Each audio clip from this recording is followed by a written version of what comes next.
Besok ada sesuatu, tantangannya tidak mudah, ada yang mengganggu macam-macam, sebut ya Jabbar, ya Allah, ya Jabbar, ya Jabbar, ya Jabbar, ya Jabbar, ya.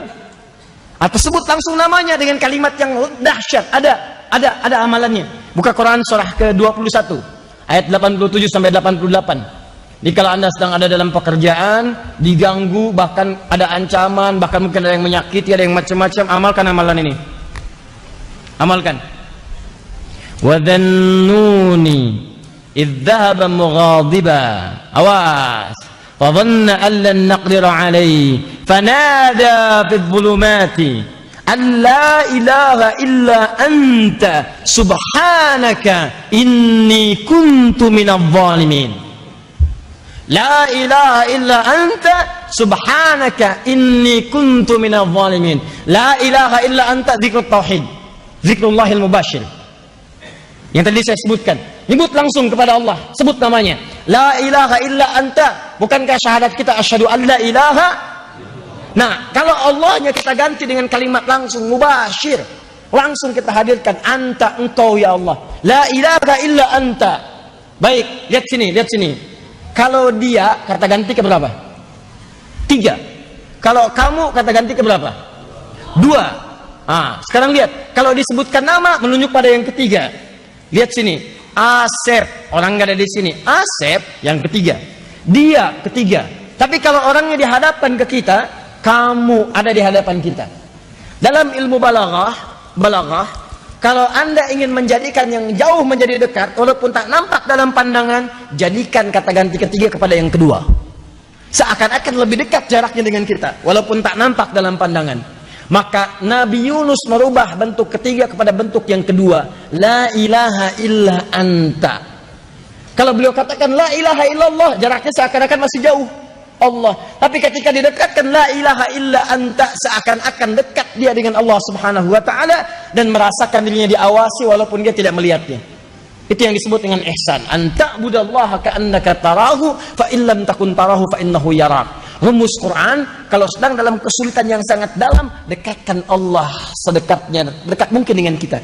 Katakan ya Allah, engkau la ilaha illa anta, zikrut tauhid. Ya Allah, aku sudah sampai saat ini senantiasa menancapkan keyakinan dalam jiwaku bahwa engkau lah Rabbku, Tuhanku.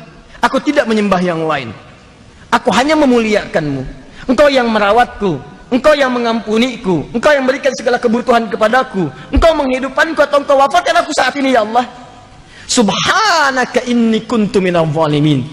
Ya Allah, aku lepaskan engkau dari sifat-sifat yang tidak baik, dan aku mohon ampun kalau selama ini berbuat zalim dalam kehidupan kepadamu khususnya.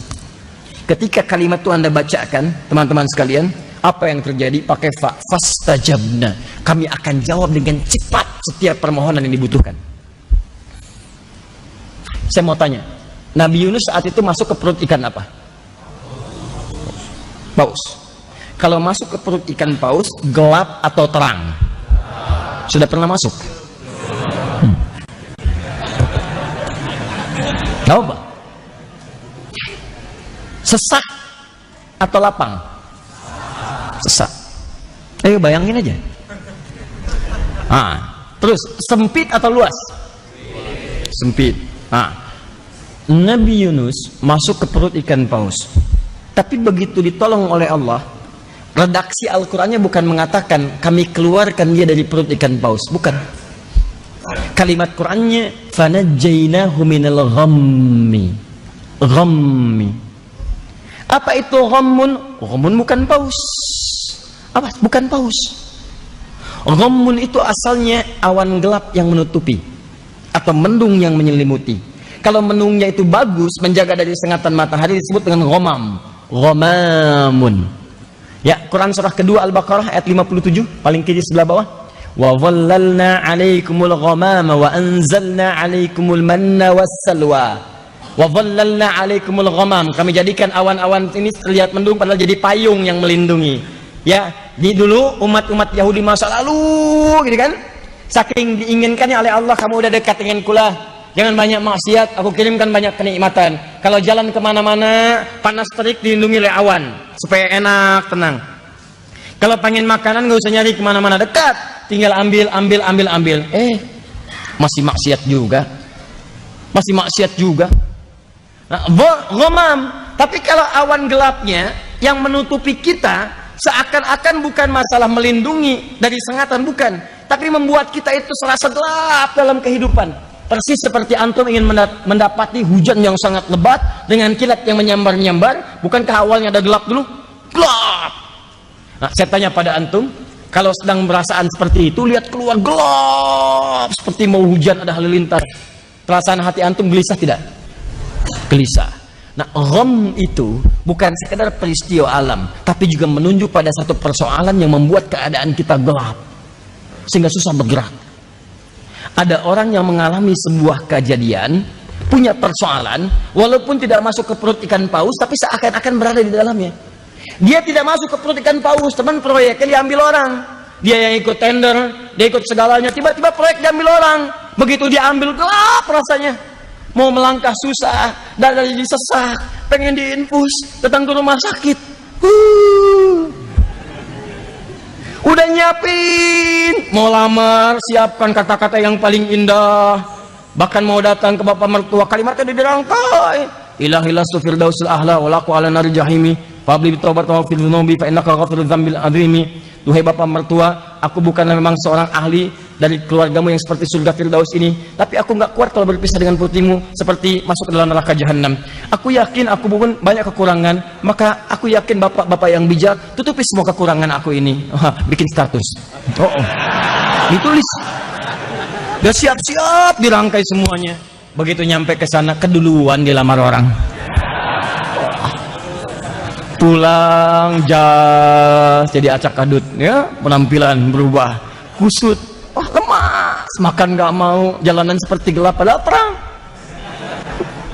Kamu kenapa? Hancur hatiku. Wah, hancur. Wah, muncul jadi lagu, jadi macam-macam dan sebagainya. Jadi teman-teman sekalian, maaf ya, itu disebut gham namanya. Gham. Ada anak gham. Ada anak gagal ujian sampai gelap mata, gelap macam-macam, melangkah susah, gham namanya. Di indahnya begini, ini Nabi Yunus masuknya ke perut ikan paus, tapi ketika mengamalkan amalan, oleh Quran dikatakan, siapa yang mengamalkan amalan ini kami bebaskan dari awan gelap yang menutupi. Tidak harus masuk ke perut ikan paus. Mungkin Anda punya persoalan yang rasanya seperti itu, sesak dadanya, gak enak hatinya, keadaan gak nyaman, seakan-akan berada dalam himpitan dan sebagainya. Amalkan amalan ini. Makanya di ujung ayatnya ditutup dengan kalimat yang sangat indah. Apakah cuma Dzannun, Nabi Yunus yang mendapatkan keistimewaan itu? Kalla. Ketika ditanya seperti itu, maka apa jawabannya? Apakah Anda tidak memperhatikan ujung ayatnya ketika Allah berfirman, wa kadzalika nunjil mu'minin. Demikianlah kalau ada orang mengamalkan amalan zikir ini seperti Nabi Yunus mengamalkannya dengan segenap keyakinannya dan tawakalnya kepada Allah. Yang penting tauhidnya. Dan dia amalkan la ilaha illa anta subhanaka inni kuntu minadh dhalimin. Wan nada menyeru dengan penuh harap, dengan kalimat yang lembut, la ilaha illa anta subhanaka inni kuntu minadh dhalimin, la ilaha illa anta subhanaka inni kuntu minadh dhalimin, la ilaha illa anta subhanaka inni kuntu minadh dhalimin, la ilaha illa anta. Nangis sampai merasa sering zalim, sering macam-macam, nangis.